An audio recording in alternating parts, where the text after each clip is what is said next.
mom. Now running a fully booked business and learning how to adapt and connect with my community and grow intentionally in the business, and doing all this while raising a family. My children are pretty young. And today I just want to share not only what works, I'll share 3 strategies, but also the lessons I learned along the way, which also might help you. A little bit about me. I'm a mom, a wife, an adventurer, a gardener, and my kids call me Mom Chef. I do love to cook. I'm also an early childhood educator, and I have 20 plus years of experience teaching and leading early childhood education, whether that's in the classroom or leading at school. I've done that both on the East Coast and the West Coast, and here in Utah. We're also a homeschooling family. I have a 2nd and 3rd grader. I have a preschooler and 1 preschooler in training, which is my 18-month-old. We're a former military family. So when my husband retired from the Marine Corps, we moved to Roosevelt on December 25th, 2023. We walked into our house on Christmas Day. I don't remember much about that day. It was quite a blur. To be honest, we had moved from California, and so I'm fairly new to the community. And I'm going to touch base on that a little bit later, but I'm also the owner and operator of Little Sprouts Academy. So I'll show you a picture of Little Sprouts. It's in my home. I fully converted my downstairs basement floor into the classroom, and it has a bathroom, an office, fully functioning classroom. And it's a fun space. So some of the programs that Little Sprouts Academy has, I have toddler classes, preschool classes, now kindergarten classes coming up next school year. I do summer camps and circle time events. And we do a lot. So just a little bit about the presentation flow. So first I'll talk about some business strategies that I have used to help and support me in the business. And my motto is work smarter, not harder. And then I'll kind of flow into work-life integration. I really like that phrase, is that you're really just integrating work into your life. And also work-life seasonality, because there's ebbs and flows of how much it requires of you. So let's talk about Little Sprouts Academy. So Little Sprouts Academy is a lifelong dream. It was purchased in 2024, just before my 4th child was born. And I could not wrap my brain around having a newborn and then launching a business all at the same time. So I just kind of need time to like recalibrate that thought in my head. But I launched enrollment and began advertising in January of 2025. Mind you, my daughter was born in October, so in reality, she was only 4 months old. It was quite up and down roller coaster ride. But I began shaping and reinventing the program into what it is today. And so my goal today is to share with you how I built the business as a mom, an entrepreneur, and kind of how you can grow something meaningful without losing your sense of identity in the process. So being new to the community, I touched on that a little bit. I immediately started paying attention to the needs around me. Instead of focusing on just providing preschool, which there's a lot of preschool models in our community, I started asking myself the questions like, what does my community need? How can I meet those needs? What is already working? And how can I grow sustainably without burning out? Because I need to also still be a mom and still, do the things that I love and love the thing that I do, right? Which is my business. And then also, how can I build trust? And that was a huge one, because nobody's going to send their children, well, very rarely do people send their children to somebody that they don't trust or they don't know. So that mindset changed everything. It helped me grow intentionally, build stronger relationships, and create services that truly connected with our families and our community. I really liked this phrase that the gold is in the gaps. So in early education, we talk a lot about the who, the open-ended questions, the who, what, where, why, how. And a lot of my business growth came from simply paying attention. I noticed what families were struggling with, what was missing in our community, and where the support was needed. And that became the opportunity. So Some questions that you can ask yourself in your particular business is, what unmet needs exist in my community in relation to my business? Where is there need for more support? And how can I create meaningful connections with the community? How can I make things more convenient and accessible for my clients? And how can I support underserved community members while still meeting quality and value? I'm going to talk about 2 examples of what I did that I created, and then I'll have you guys do a little 2 to 3 minute activity. And these questions that are up here really help you think outside the box, and again, work hard, not harder. Oh, if you want to take a picture, you can, and I can also email this out so we can send it. But even though I'm in preschool, I feel like these questions can really apply to any business. I may not know your niche or what you do, but at the same time, I feel that these can really help build like the next level, which we'll talk about like the journey. So the first thing that I did was bring over Circle Time. So Circle Time has a fun story. In 2020, my husband and I moved from New Jersey. He was active military, so they stationed us in California. And I didn't know anybody in this person. I'm from California, but the area we went, I didn't know anybody.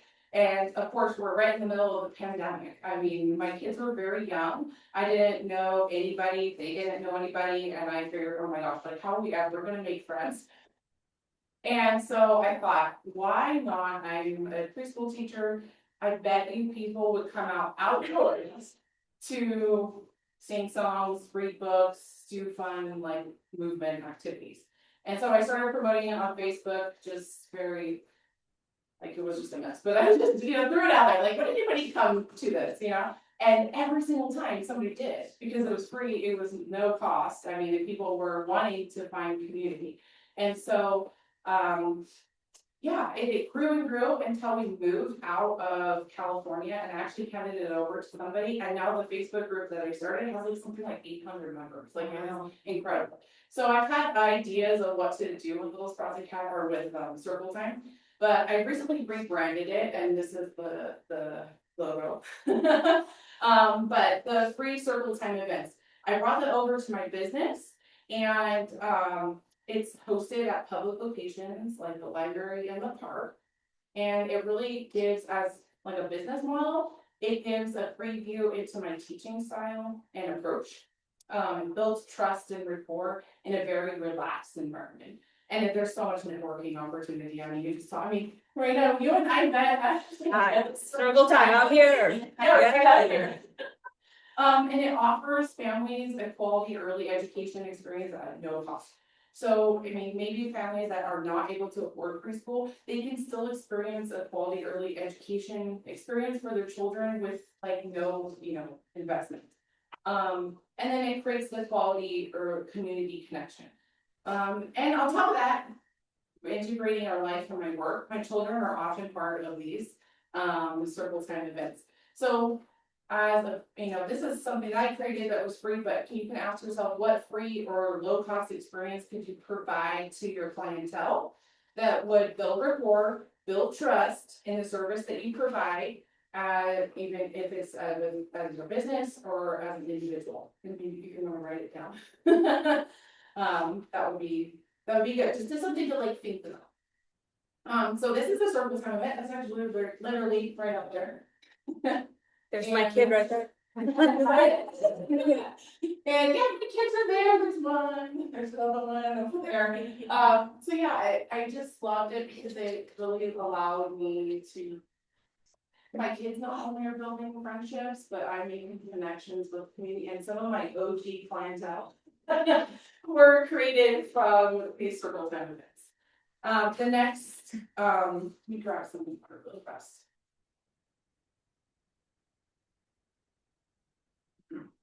The next program that I created were parent and me classes. So again, looking at the community and what was needed, I noticed that there are not a lot of toddler options for families in our community. It's a lot of wait till they're potty trained, or they have to be 3 by a certain date. And I mean, for parents that are wanting to get their children out and about, I mean, that might cause some frustration. And so parent and me classes really filled in the gap for toddler programming in our community. And it allows the parents to experience preschool alongside their child. I mean, they're coming into my home, it's a 1 hour class, they're kind of experiencing, oh, this is what preschool is like for when they enroll in preschool. And it builds trust through the shared participation and connection and helps children develop confidence in a supportive environment. I love when kids start with parent and me classes before preschool because they know what to do and they've experienced it before. They know where the blue carpet is, they know where the bathroom is, and now they have become my helpers. And I can say, hey, you are going to be my helper today. You're going to be the line leader. You're going to show them where to sit, and you're going to essentially like build their confidence because they know the ropes. And again, work smarter, not harder. And it's a low cost, accessible option. So it's like a micro investment for families. It's $10 per class, 1 hour. It's very flexible, a la carte. There's really no long-term requirement. I have a group meet where I throw out my schedule every couple months and the parents just tell me, hey, I'm gonna come to this class, this class, and this class. And then I just write them down on a roster in Excel. So it's pretty fun. Sometimes I host these classes in my classroom, and like some of these classes I did outside on my playgrounds.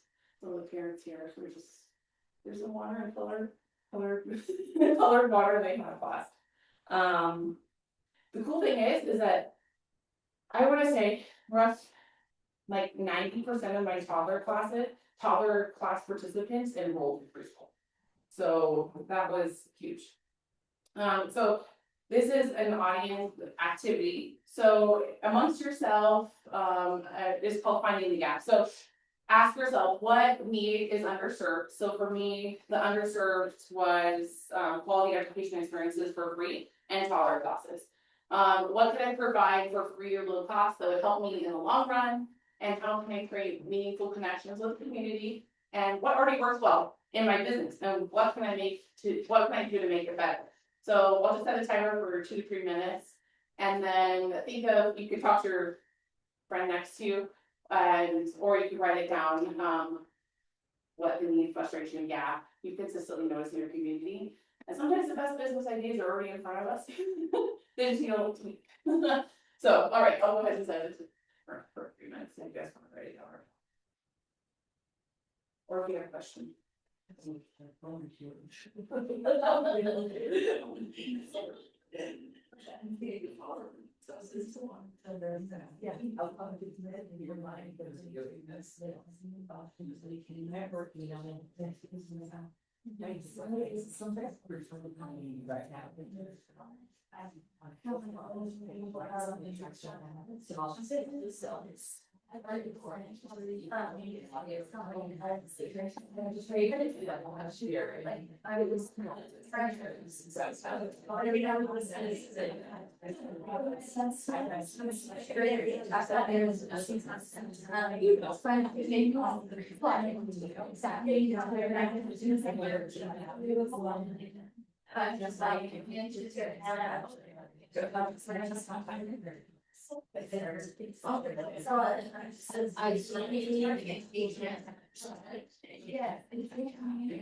name goes up.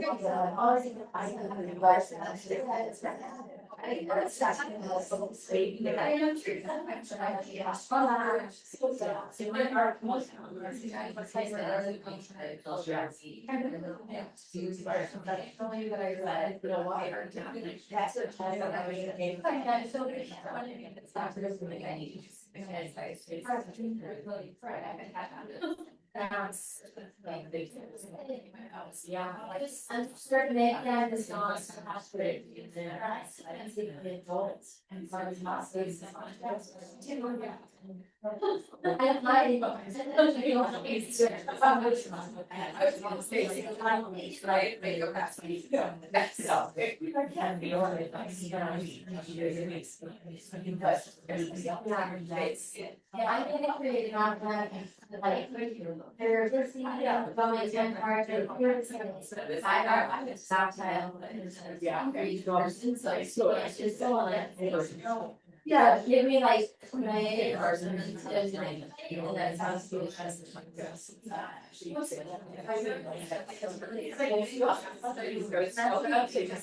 We got it lost, and you try again, they're not whatever, it's not bad. Everybody else is fast and off of this. Not really much. It's pretty much good, they did figure out around for us to play. My internet has to like a brush, so it's like me, I could probably like, actually did like for training. All right. No, it's fine, like, already. All right, so, okay, so you guys, what is it, I agree, it's okay, funny, what,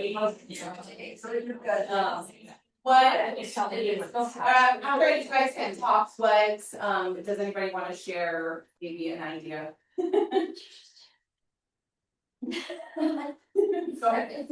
Well, I was just telling them that I am, like, I would want to be an artist, but I realize that's really hard to make a bunch of money doing that. So, I've actually started teaching art classes, and I'm just trying to find, like, who's interested in that. Right now, I'm teaching children. I would like to work my way up to teaching adults. So that's more of my, like, speed, I think. Yeah.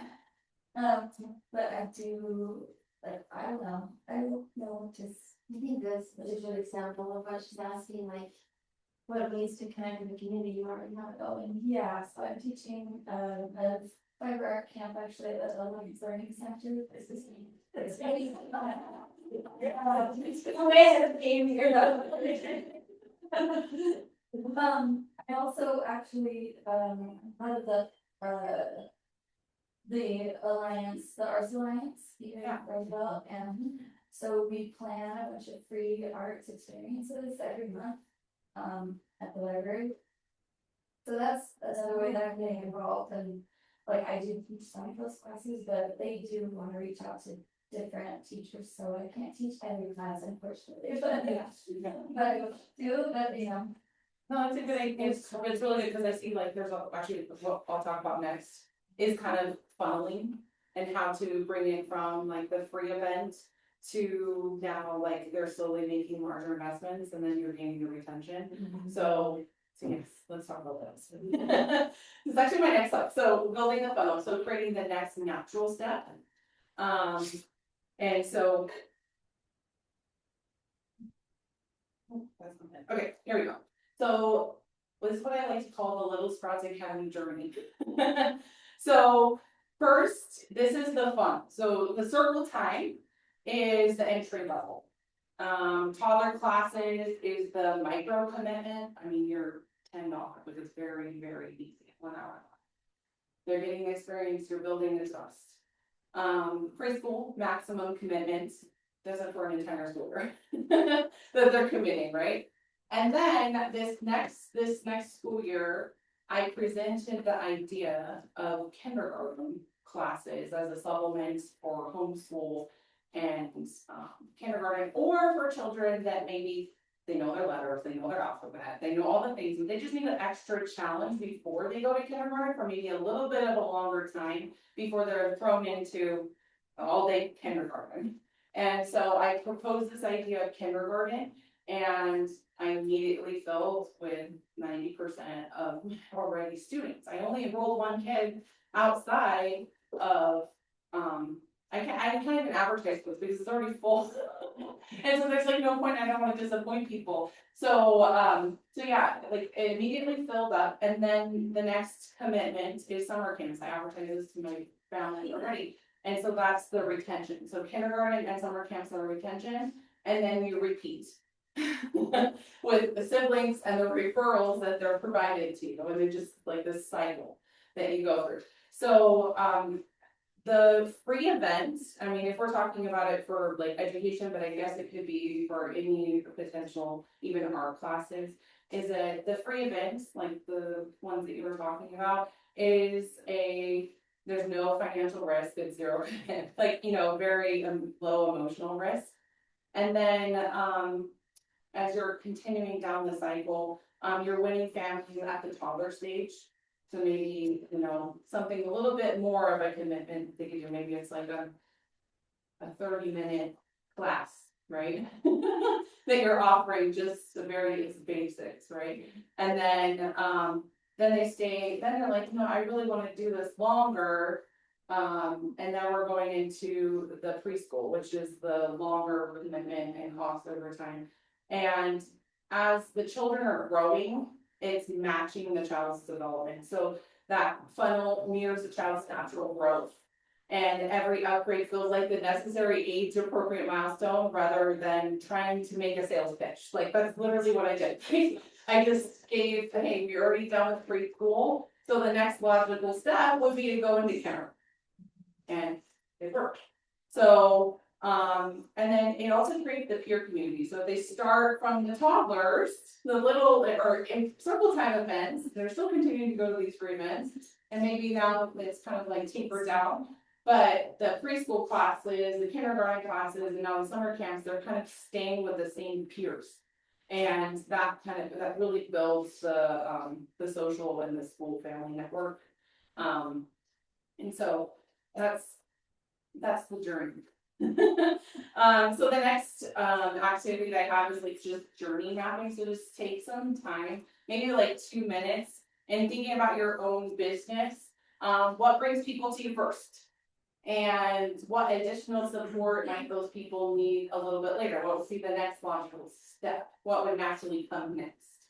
Sometimes business growth doesn't come from constantly finding new people. It comes from serving the people already in front of you, but more deeply and more intentionally. So, we'll take 2 minutes and write down some ideas, and then if anybody wants to share, maybe just their first initial like funnel. This took me a whole year and a half to figure out. But it just kind of like logically built off myself. I just started service time, and I was like, I'll do preschool. But then wait, there's something that needs to go between that. It's toddler, and then it slowly started working its way. So it's not all like suddenly I woke up and made this happen. It was a process. So all right, I'll set a timer for 2 minutes, and then if anybody wants to share, yeah.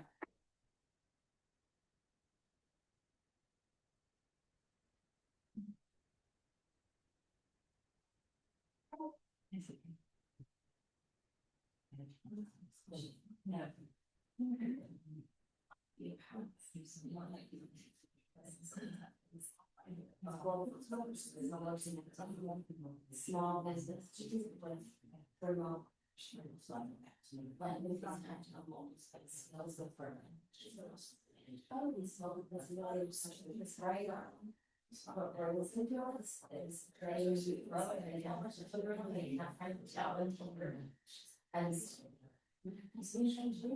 Right. Yeah, obviously. Finance. One of the new so it's not easy to bring on and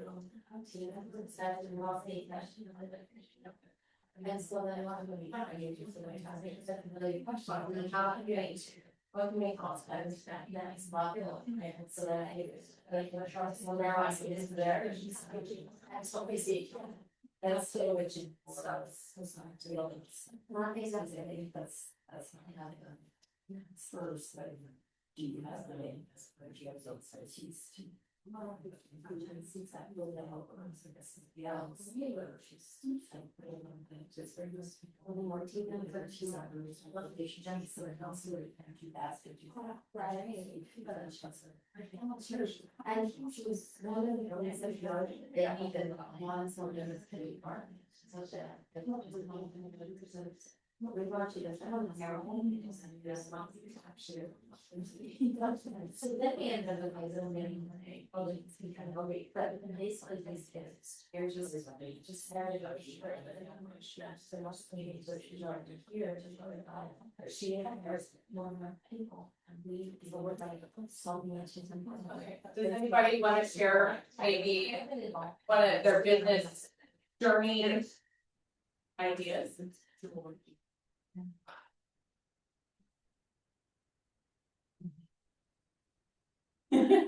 it's a very thought provoking. But definitely one to maybe take home and kind of think about, jot down, and kind of see. I have mixed feelings about ChatGPT, but honestly, sometimes that is very helpful just to like, oh, fine, that, you know, so, anyway. But that's the question. Yes. So I think often there's that issue of is it, are you don't wanna feel like you're upselling people all the time, especially with that, so it's like, Yeah. there's the first and there's the next. So how do you let people get better balance that, so it is truly being what they need versus, oh, here's just another service that I have. Yeah, so, oh, like, say for,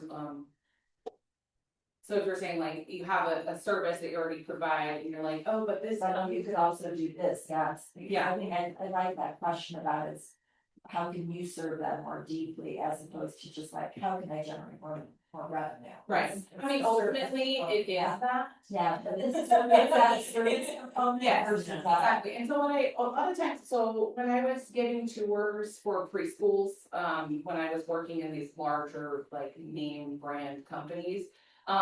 You know, you're trying to like sell this like preschool package, right? But what instead of like asking would be to survey the parent first. And so really asking them, maybe doing a survey of the parents, like, what do you want? Like, what do you need? Like, what would make this better for you? And then I would just do that even like a micro way would be asking those parents, you know, what are you looking for when you come to preschool? Or what is your goals for your child after they exit? So I mean, I don't know exactly what we do, but maybe if I work for Utah State, so. Utah State, okay, yeah. Yeah. Yeah, okay, so that is not my forte, but. But yeah, but like asking was like open-ended questions that kind of like, okay, I'm taking in, this is what their goal is at the end of the day. And like, okay, now how can I transform this tour not to be this generic cookie cutter tour to saying like, okay, they want this, and so I'm gonna tailor my tour to show them how we can make that happen for them. And so I think really like that kind of mindset is that it's not gonna look the same for every single family, and it's not gonna look the same for even, sometimes you're just like advertising to like a specific community, you know, and then, yeah, like I think it's just tailoring it to them and then kind of using that language to kind of like, this is the next step. Does that answer the question a little bit? Yeah. Yeah, okay. So I know social media is like, there's so much we could say about social media, but I'm just gonna hit on stories to build trust. So,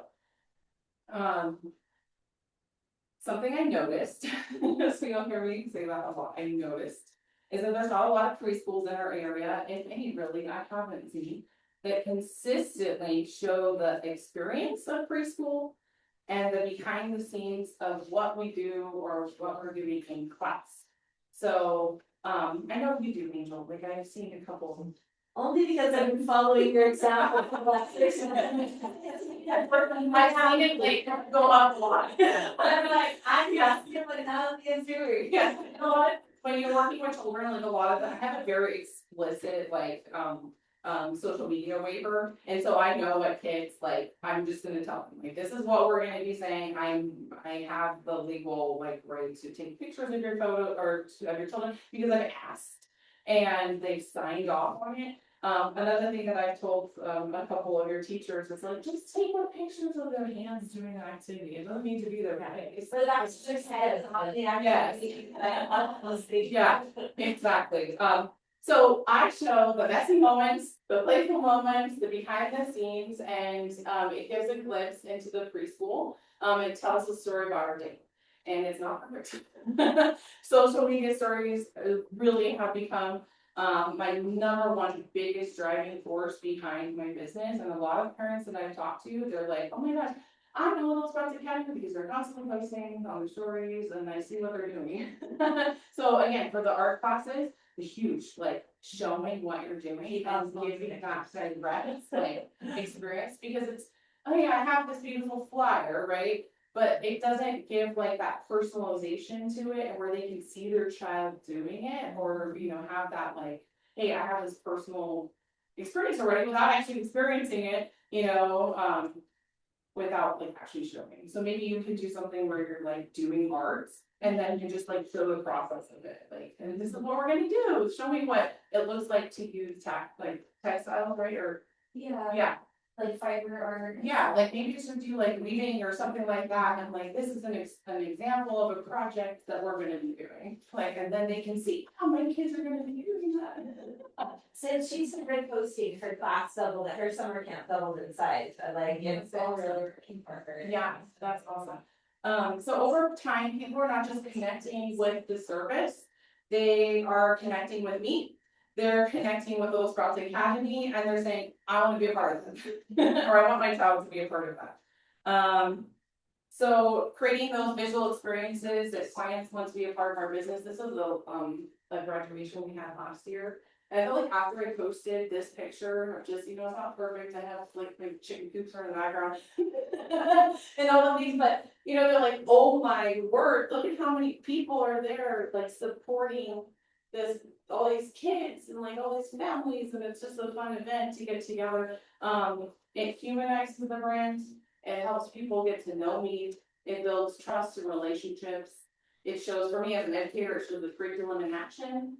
It highlights the educational value, it puts a face to the business, and sometimes I get in story, and it's not perfect, like, I'm just like, here I am, like, I talked to the point where it's like, this is me. You know, I'm not perfect, I don't have my makeup done, sometimes my hair's in a messy bun, but, you know, it creates that authentic connection, this is what you get. And consistently builds a recognition. I feel like you have, dude, stories are so easy now, like, if you just Instagram, just like Google thing, they go with fashion, and then that's it, like 1 or 2 stories, 3 maybe. My ideal is like, kind of building a story, like today we're learning all about the letter A, you know, we're tissue papering apples and I'm showing a picture of the kids, and then like what they're learning, and then a flyer. So then they're like, oh, like preschool enrollment's open, you know, I want them to do that. So questions, thoughts, ideas? I have a question. Yeah. I'm always afraid that when I put something out there, now I need to do the whole community management, like the follow-up, the answering, the responding. Yeah, they're gonna think that I'm not like thoughtful or caring because I chart out and then I disappear, which is kind of how I am in social. Right. What do you suggest? So I find that there's like highs and lows, like, the big thing is just the consistency sometimes, especially when you're just like amping it up and you do it once, or like, no, you're responding. I put a little sticker blurb or whatever on there and it's like, I don't know if you like this or not. Sometimes I go on my own personal Instagram and then like, push yes. And then I snapshot it and then I put it on there like, oh, because you're like trying to like get them to like, you're kind of like prepping them to like prompting them to do it. Yeah, I've done that before. But yeah, it's just like, it's almost like you're training your audience to like, to respond to you. But what about for you? How do you manage the responding? Do you have like every morning I check and I respond, or do you get on? Yeah, so I have like lost time. I mean, I try, if I don't get it to in the morning, I try to wake up really early before my kids are awake. And I sit on my couch and I drink my tea. And like, okay, I'm gonna respond to all these people. Sometimes it's just on the fly, like my kids are at dance. I have like an hour, or I'm just gonna like, you know, respond to any responses that I find. I try to do it as fast as possible, just because you want people to have like almost like that instant gratification, like, oh, that's my question, I got an answer, you know? So yeah, it's almost like you have to train yourself to be like, I'm not gonna let it go past the day, like without going back and responding to everybody. So it's like training yourself. Any other questions or anything? How many preschool kids do you teach here? I had this past year 36. Yeah, You thought about having another teacher since then, you know, like. Every day, I think about that, yeah, absolutely. I am really needing to like expand into, I was actually just talking to them about that, I need to make a different space for the preschool, just so that we kind of have our home back. So I'm thinking about doing a renovation project in my home, or potentially looking at like different buildings and like. Stuff. Reach out to the economic development director, because the grants. Yeah, I would Yeah. love to speak to them. So yeah, so. If you wanna like jot down some ideas of just maybe how you can like maybe show what you do and in like an inviting way, that would be a good one. I'm sorry.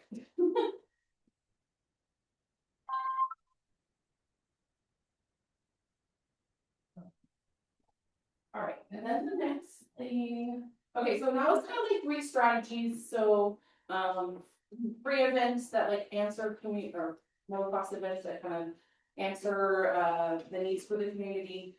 The funnel, your journey in the business, and then now we'll kind of like transition over into like life. Work-life integration. So, just want to talk about like how it was so challenging for me to try, even remotely try, how to do a 50-50 work-life balance, because honestly, it was so frustrating. I felt like defeated all the time. I had big feelings, and honestly, it just did not work. Like, I constantly felt like either I added, like if I was trying to do like 50% to my business, it was like this. And like my kids got nothing, or my family got nothing of me. And or it was like this, and my family got everything, and my business was lacking. So it was just so like frustrating. And I had to stop saying this. I was like, there's no such thing as a 50-50 balance for me personally. I mean, maybe for you guys, but blending my business and my personal life was the only way that it was going to work. So it just really was like a mindset shift of seamlessly, of working them together. So rather than keeping them completely separate. So some really like tangible examples of that were, like I said, like doing 1 hour of responding to emails or like responses to my social media while my kids were at games. And I know some people might not have younger kids, but like, if you have all these things where they're all very busy, like what time frame in your day could you're doing life, but like what can you do that is like a moment where you can just like focus on something else in your business. The other thing was, letting my kids play with Legos. I'm trying to organize them to get lesson plans. I mean, we're in the classroom, they think it's their playroom, and you guys play Legos, we're doing art projects, and then, I'll just sit down here and punch out this lesson plan for the next, for the next week. Or like I said, like those free events, like I was able to like, that is something my kids were able to like build relationships with. Other people, but at the same time, like I was making connections for the business. And I really like this is the work-life seasonality. So the accepting that different times of the year require different priorities. So I came out of a very, very busy time frame just last week, where it was like literally 80% of my time was spent like ensuring that the end of my school year was perfect. And 20% of it was just doing life. And so, honestly, my house was a wreck. And I had so much laundry. I still have like so much laundry. Like it is insane. But I honestly think like maybe next year I should just hire someone to clean my house during this time, because it's just not able to do it. And so, and accepting that we are human and like there's only so much that I can do, and I can't be punishing myself and making myself feel like I'm burned out, or like low, for not being able to like maintain everything. So during the preschool enrollment season or during the end of the school year, like I said, my business got 80% of me and my energy. And during the summer, I dial back. I'm able to focus 80% on my personal life and like 20% on my business. So does that resonate with anybody? Are there like all these like highs and lows? And just accepting that there are seasons. Does anybody want to share like a season in their business where it's like super extremely busy? Well, like I seem to get a lot of more inquiries and a lot of more energy from myself in the springtime, Yeah. which kind of sucks because it's not the full time. Oh, you know. He's just like always gone and Yeah. non-existent. So it's Yeah. just me with my two boys, and I'm like trying to figure out business and all that. Yeah. So that's really tricky for me. Yeah, that's like very challenging. And sometimes I rely on knowing like when I have those time frames that I just need to focus. Like my husband he works 4 10s and like sometimes he's just not home. Like, and before that, I mean, he was military, he was deploying, all this kind of stuff. But I do find like a babysitter and I'm like, I need 2 hours. Like solely just to focus on something. And I can imagine, oh, it's so much work I can get done in 2 uninterrupted hours. And so sometimes I feel like that is like a huge necessity, although it's like an expense, but at the same time, it's like, is it, what's better, me being stressed with my kids or being like, oh, I got that done and now I can be present with them? Like, anybody else have any? I love that you're sharing this because when I talk to clients about how their life is out of balance, they do think it has to be that equal amount of time 25, 25, 25, 25, 50, 50. And when I help them realize that it's not about the number, it's how do you feel. Like one area of my life might only get 4%, but that feels right. Right.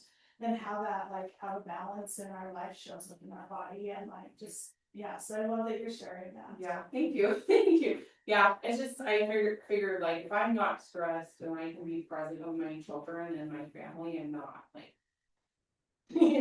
like they're gonna remember that. I started was like this year as new to me, like I'm kind of a people pleaser, and so when people would text me all the time, can you do this for me? Can you add my kid to this class? Can you do this for me? And I'd be like this year, I'm like, I have to set this boundary. I'm like, I would be happy to do that for you. I'm not in front of my computer right now. Can you email me this request? And when I get to my computer, I will be happy to do it for you. Like, it's so easy and nobody cares. But before, I was just like, yeah. And it'd be like, I had to get to my to-do list to do this. And like, I'm constantly carrying this to-do list. I just like this like weight Too. So, and like, if I would ship it to them, like, I'd be happy to help you with that. Please just send me the email, and when I'm back at my computer working on stuff, I'll do it for you. So they're not expecting me to do it right then, and I'm shifting it. So that was a huge mindset transfer for me, is to be like, not allowing people to expect more from me than I need. Right, yeah, and also like time blocking too, like something I've done recently was saying like, okay, my office hour is on whatever Thursday or this time, and I will make sure to like get back to you at that time, so I can't write it down, and then that way it's like you're almost like setting the boundary, like don't expect you to correct for me until because I just physically cannot. People were texting me at like 9:30 at night, like how many I'm like that. Yeah, definitely. And so something similar to actually that is the setting boundaries, and I will tell you, I am still working at this. Like I'm still learning how to make this a priority in my life. But something that and this has everything to do with my relationship with my computer and my phone. So sacred windows. So my husband and I have talked about from 6 p.m. to 9 p.m. I'm unreachable. Like nobody can talk to me. No phone time. I'm even putting my phone away. It's like charging upstairs or whatever. Because I need to be with my family. I'm doing dinner, we're doing bedtime, and I'm putting my phone on do not disturb at 7:30. So so 6 p.m. or whatever it is.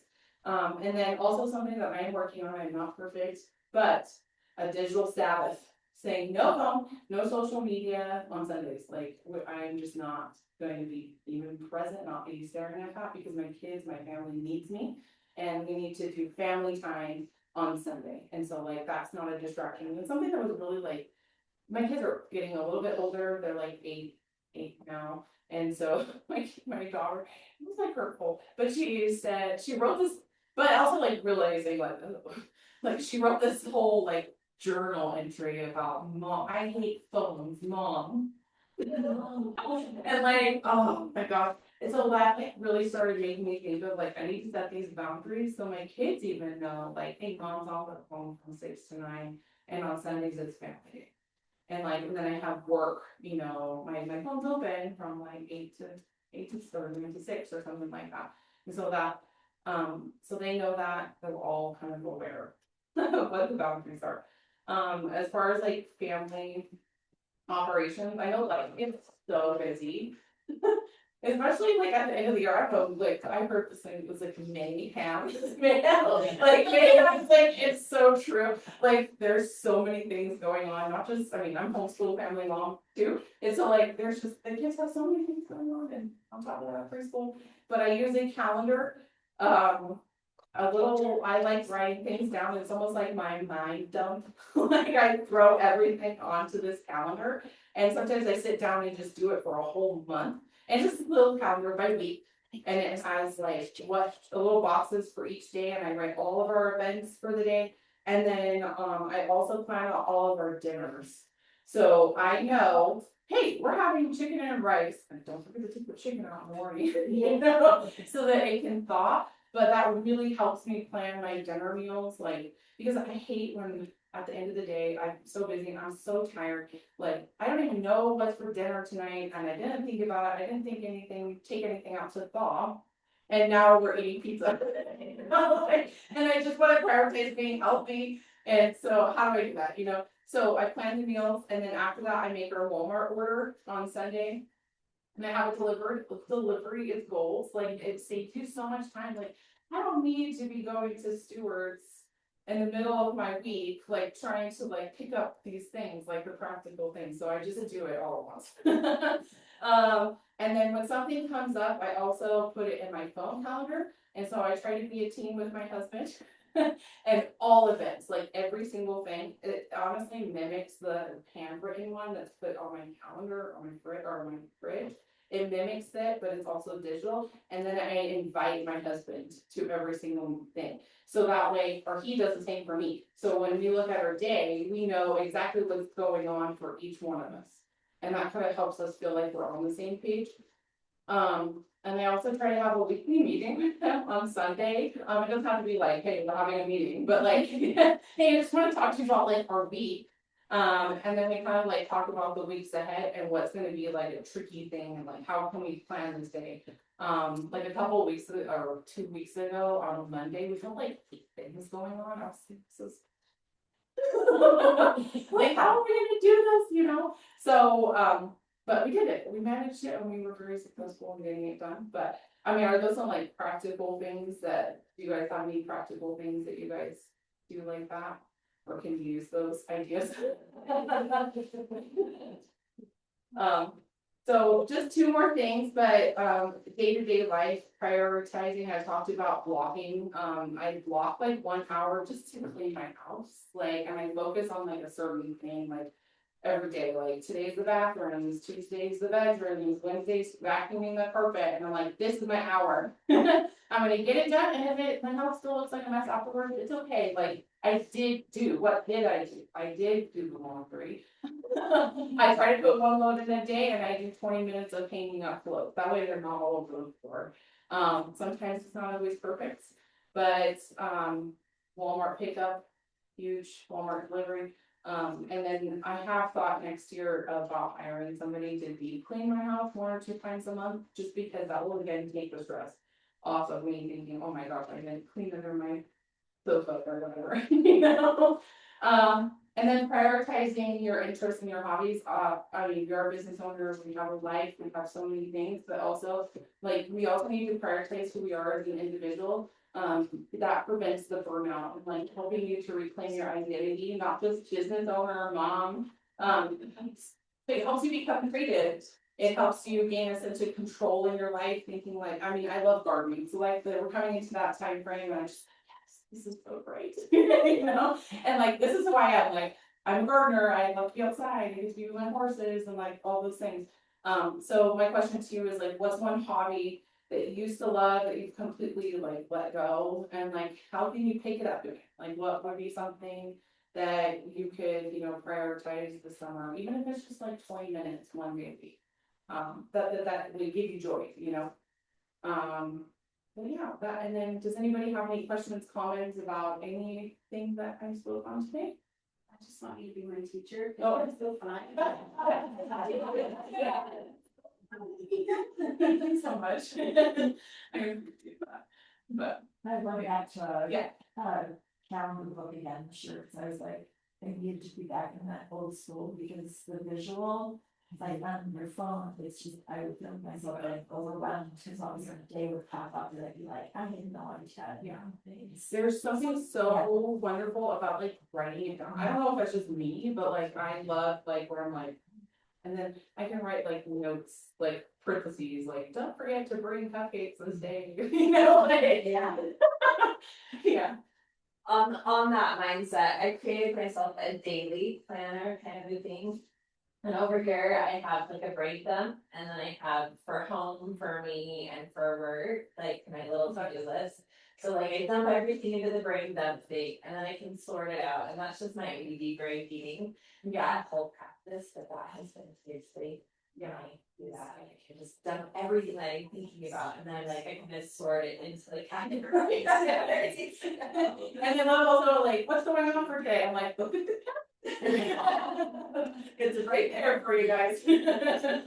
But yeah. So I love how you mentioned, well, like hiring someone to help with the house. I think the meteor like of the stock, if I can do this, and if I can get myself into some waste of money, you know, but I think we need to switch into we're business owners and we pay for services. And we should be supporting other people's businesses, right? And so I had to do that switch. I was in my master's, I had 4 kids in competitive sports. I needed this class, I really wanted this class, but who was gonna drive them all? Like, why is that me? Like, why am I not going to take this class? And my husband was the cheerleader here. He was like, we just hired someone. And now there's a girl who's trying to save money, but she's only gonna be here for a few months. She doesn't know how she's gonna make money. We hired her as a driver. And so it blessed both lives, and it was a total paradigm shift for me, or instead of like, I looked at it instead of wasting money, it's like optimizing and me being where I can be most effective at that moment. Of course, I love driving my kids for others, and for that 3 months, that was the thing that could alleviate the pressure, right? Yeah. And allow me to continue forward and not like end my progression. Everyone was fine, you know, and everything was great. And I think it's really good for us to think like switch into thinking like business owners, and business owners pay for the services they need to continue. And if we can either pay someone to help us with the like filling those gaps, or we're gonna quit our company, which I've done in the past. Where like I can't do it, I quit instead of thinking of their option. yeah, definitely, yeah. And just the quality of your life. Yes. Like, really, because you deserve it. Like, Yeah. you created this. Like, you deserve to have. You're bringing in money, so Yes, it's exactly. your Like, business. it's okay. Yeah. Yeah, that's one thing that I keep seeing all over my social media, and I think it's the universe trying to tell me something, but it's this phrase, choose your hard. So it's hard to fork out the money to get help, extra help to get your things done, but it's also hard to not fork out the money and be stressed and just have all that mental load. So which one would you rather have? Choose your hard. So, and I get that tattooed on my forehead. I was like, outside people that make me tell you. Yeah. People that be like, oh, you tell my, I don't know. Yeah. I mean, so, yeah. Especially when you're starting out, and you're not making money too, and it's like, it's really hard to prioritize my business, like, for me, I feel guilt when I'm not making money and I'm like spending all this money doing things, but I need to do that, or like, and it's just my own thing, like, my husband is not guilty in any way, it's like, Yeah. it's just me feeling guilty. But I was like that, when you talked about setting boundaries and you talked about like people pleasing, how do you find that balance, like, especially in the beginning? Because I know you just want to say yes to everyone that comes in, because you're like afraid you're not gonna get business, so well, this might be my only thing.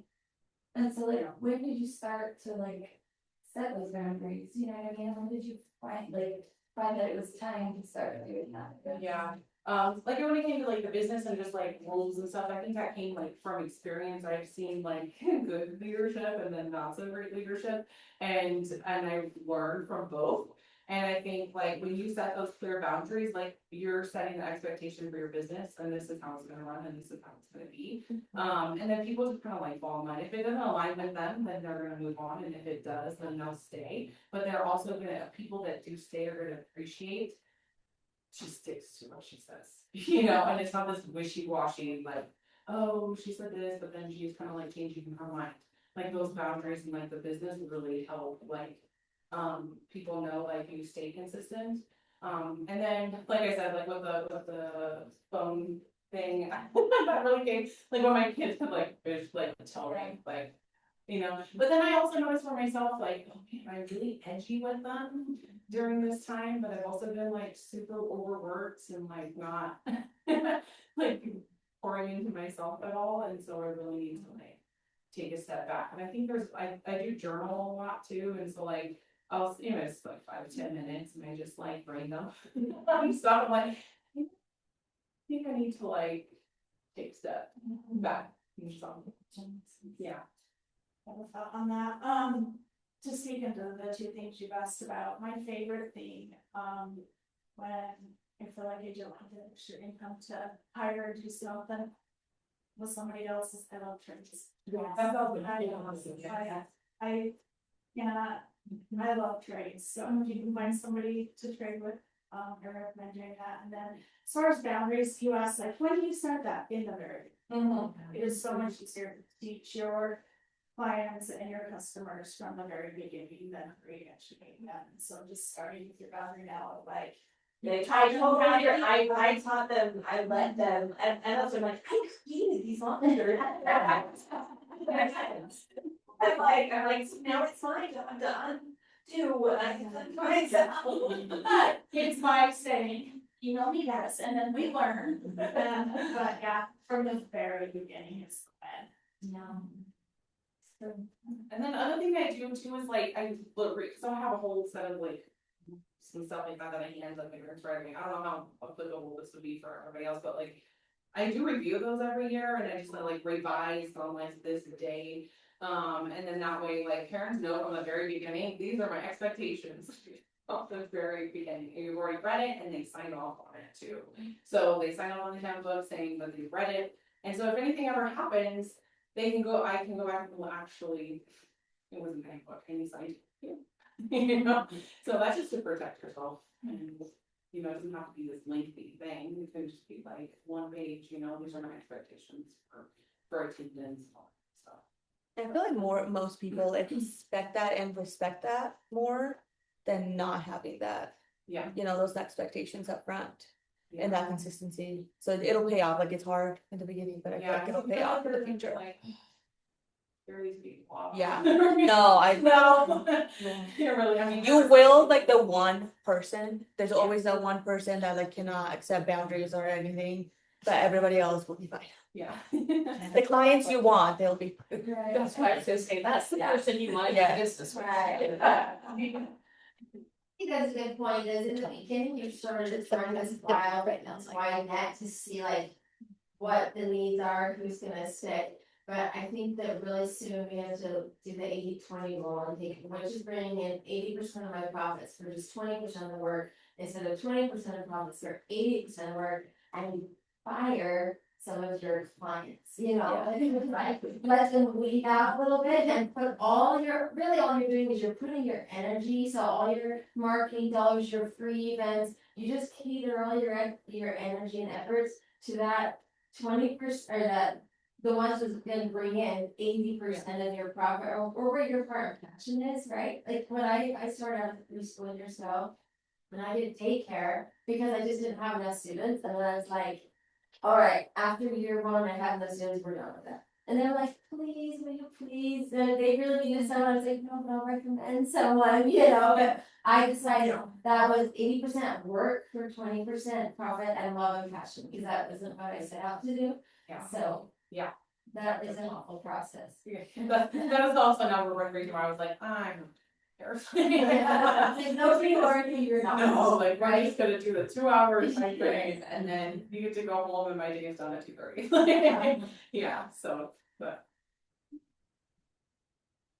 thank you guys. I appreciate it. Thank you. Thank you. That'd be awesome. I really am so proud of you, although I was like super sad when you like started doing this, because I'm like, oh, I wanted that.